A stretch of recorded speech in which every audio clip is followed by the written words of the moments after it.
Hey, what's up guys? Andrew Script coming at you guys today with a new video. Today's video is going to be my tag response for the Texas Chainsaw Massacre.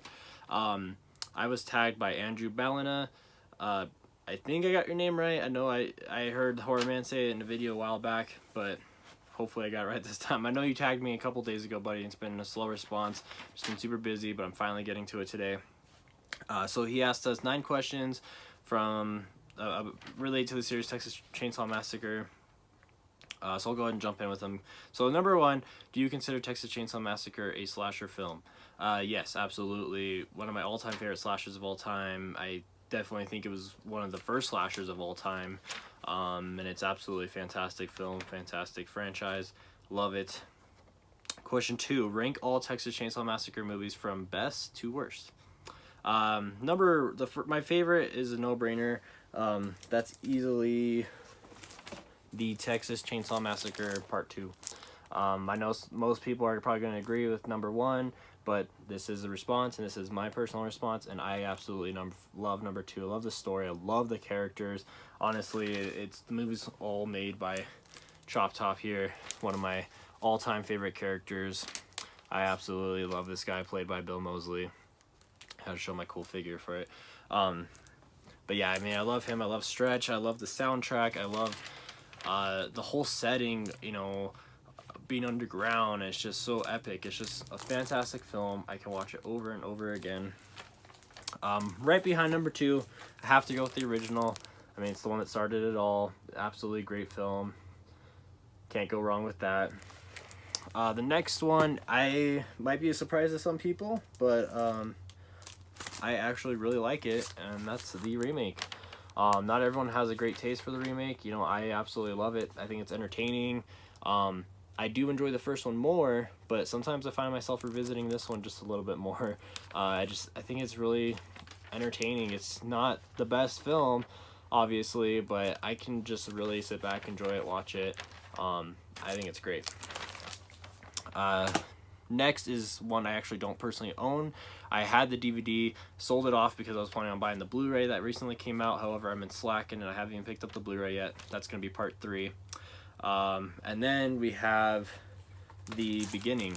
Another one that a whole lot of people don't really care for. Once again, I just think it's entertaining and I can watch it. Another one I don't have, but I had and I'm planning on picking up is Next Generation. I know Scream Factory is going to be releasing that, I believe, next month or something. However, it's been forever since I've seen that one. I mean, I saw the DVD version probably at least 8 years ago. It's been forever. But yeah, I'm excited to pick it up and give it another shot. Then I had placed 3D. This is the newer one that came out I mean, it's been a couple years, 2012, wow, it's already been 6 years, so, not that it's a terrible film. I do think it's entertaining. I don't like the ending with the whole connection of them being cousins, and it's just weird. None of the characters are likable. The kills are cool, I guess. It's mediocre. It's not terrible, but it's definitely not one of the best ones. And then in last place, but this could change. I've only seen it once, and that's Leatherface. I did enjoy this. I sort of fell asleep, so I feel like I need to give it another watch, to be fair. One thing I just don't like, though, with some of these movies is when they try to give such a backstory about a character, it gives away too much, and I think it's important to keep the character a mystery. You know, when you try to go backwards and add all these strange details about where they came from. I mean, like, Halloween is a perfect example. You know, the first one, it's so terrifying because you have no idea who this guy is. You have no idea why he's doing this. He's just killing people.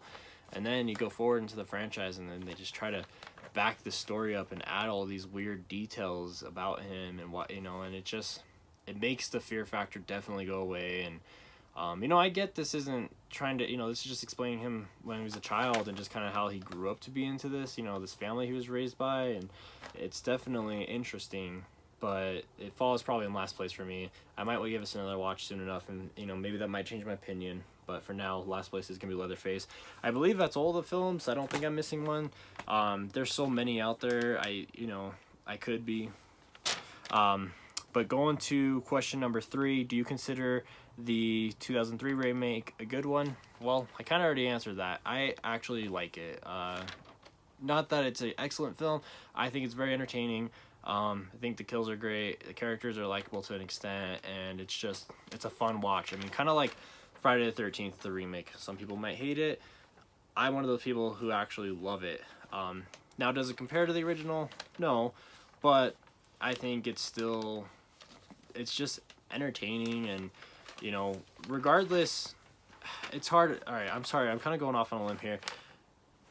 When people get upset about remakes, yeah, sometimes it's better to leave things alone, but to me, I love sequels, I love remakes, because I love a franchise, and getting to see more of it is absolutely amazing. So I'm kind of there for the remakes, even if they're gonna suck. Hey, it's another Leatherface movie we gotta watch, whatever. That's just my personal opinion on those, and I think the remake was good. What is your number 4? What is your favorite Leatherface mask? Well, this was also a no-brainer. I have to go with the original. Just the classic original look is very, very creepy. I really don't think that any of the other ones that have come out have been as creepy as the original film. You know, I know they always try, and they try to make the face look terrifying, like people ripping people's faces off, putting them on him, sewing them on. I just think that the original is always going to be the most memorable for me. If not, I do like part 2. I like the mask from part 2 quite a bit as well. Number 5, if you were on a road trip traveling through Texas, would you pick up the hitchhiker? No, I would not. I'm a nice guy. I'm very reasonable, and I'm very giving. However, if I'm driving somewhere, I'm most likely not gonna pick someone up, just because I don't have a lot of trust for people, especially the day and age we live in right now. You really don't know who you're gonna pick up, who you're gonna have in your car with you, and when I'm with my girlfriend traveling, whatever, I'm not gonna risk my life for someone else, you know. Now, may I stop and help someone? Possibly, but I'm most likely not gonna give someone a ride. That might sound like a dick thing to do, but hey, I'm sorry. Number 6, who would win in a chainsaw duel, Leatherface or Ash Williams? To me, I'm gonna have to go with Ash Williams. Now, Evil Dead is one of my all-time favorite franchises as well. Ash is an amazing character, one of my all-time favorite characters as well. And Ash is just a badass. I mean, you see all the situations he's thrown in, he always gets out of it. To me, Leatherface, yeah, he's this big dude wielding a chainsaw, but he gets knocked down all the time. He's always tripping. I mean, the first one, he practically cuts his leg off. So, to me, he's more of a danger to himself than he is to Ash Williams. Now, to be fair, Ash Williams is definitely not... He's a pretty clumsy dude as well. But I think Ash would kick Leatherface's butt, my personal opinion. Number 7, what versions do you have of Texas Chainsaw Massacre on DVD and Blu-ray? Well, I kind of already showed that. I believe you're just talking about the original film here. I only have 2 versions right now, and that's just I have the 40th anniversary collector's edition here, and that's like this, it's this box that opens. The thing that sucks about this thing is it's the size of a DVD, but it's a Blu-ray movie. I mean, it's larger than it, so awkwardly fits on my shelf, which drives me crazy. But you open it up here, and you have all kinds of stuff. This is the other edition that came out. I know a lot of people have this one, and it's more sought after. I would love to get this, but I don't own it currently. And you know, there's some pictures in there. It's a 4-disc set. Very cool. And a disc is falling out. Bastard. The other edition I own, which I know I just showed you guys. So that was my only edition of the original that I owned. I mean, typically because I don't have space for things, if I get a Blu-ray, I get rid of the DVD, just because there's no reason. All right, maybe there is a reason to keep it. If you're a collector, you like to have every version of the film. You know, Hatchet, for example, I have a problem. I own like 3 Blu-rays of each of the film. It's ridiculous. There's no need for that. But I'm tight on space, so I try to upgrade my DVDs to the Blu-ray, and then I sell off the DVD or give it away, whatever.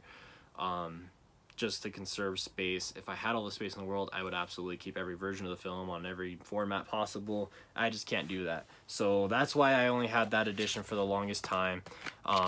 But since I talked about how it was all bulky and it's just kind of a pain to have, that's more going to be of a collector item that's just going to kind of stay displayed or put away. This will be my viewing copy, and this is the new Blu-ray Steelbook from Best Buy that just came out like a month or two ago. I really love the artwork on here. Very cool. I was deciding between this one, and I know FYE came out with one. I believe it was FYE. I like this one more. And then you guys saw my video about this. I talked about how I freaking traveled, went through a nightmare trying to get this thing, and now I walk into Best Buy and I see it everywhere. So, joke's on me. Number 8. Leatherface is a hulking giant with a mentality of a child. Do you think he would be different if he was brought up in a different family? Yes, I do. You know, in all the films, you see the family he's raised by, the Sawyers, and I mean, and they are not good people. They're all messed up in the head. They're all have problems. They are not a functional family, and obviously being raised in an environment like that, you're gonna grow up to be someone like that. So now if Leatherface was brought up in a different family, yeah, he might not have the greatest, you know, skills or whatever, but he's probably not gonna murder people. I could be wrong though, you never know. Sometimes murderers lie in places you wouldn't expect, but I do think that he would be a different person if he was not raised in the family that he was raised in, because in all honesty, the family he's raised in is honestly the cause of who he is. Question 9, this is the final question, guys. To some people, Texas Chainsaw Massacre is not considered as influential to the slasher genre, such as Halloween, Friday the 13th, etc. Do you think it should be more recognized, or is it fine where it's at? Well, this one I kind of had a discussion with my girlfriend about, because it is pretty recognizable. I mean, everyone knows who Leatherface is. You don't show a picture of it and you're not gonna... I'm sorry, my dog's going crazy. You don't necessarily not know who they are or who that person is. I can't even think I don't know what I'm talking about now. Everyone knows who Leatherface is. You see a picture of him, you know, hey, that's Leatherface. Now, I don't think there's enough Texas Chainsaw Massacre merchandise out there compared to like Friday the 13th, Nightmare on Elm Street. You see that stuff everywhere. Halloween, to an extent, everyone knows Halloween, everyone knows Michael Myers. To be fair, there's not a whole lot about Halloween stuff out there. It's you know, it's kind of a franchise that wasn't marketed, I don't think, enough. And I think Texas Chainsaw Massacre is kind of the same thing. And yeah, there's some toys and figures and shirts, but I would love more of it. And I think in recent years we've gotten more of it, which is fantastic. But I absolutely love when a franchise gets more attention, and I think Texas Chainsaw Massacre could always... I think any horror franchise should deserve more, you know, and I think Texas Chainsaw Massacre is definitely up there, and it should always be more recognized. I mean, it's definitely one of the beginning slasher films that we got, and we kind of owe it to those kind of films. So, you know, to what we have now, we wouldn't have, you know, slashers now if it wasn't for Texas Chainsaw Massacre, Friday the 13th, Halloween. All those movies are just very influential into what we have in the day age that we live in now. So, alright guys, that's the end of this tag. This video is 13 minutes long. It's way too long. I talk too much. But thank you guys for watching. I'm supposed to tag people. However, I am so behind on YouTube. I have like 100 videos of people I'm subscribed to. I need to go and watch and comment. I've just been so damn busy. So I don't even know who's all been tagged and who hasn't been tagged in this. So I'm not going to tag someone and then find out 10 minutes from now, oh, they already tagged. So I'm going to leave this open. If you guys wanted to respond, please do it.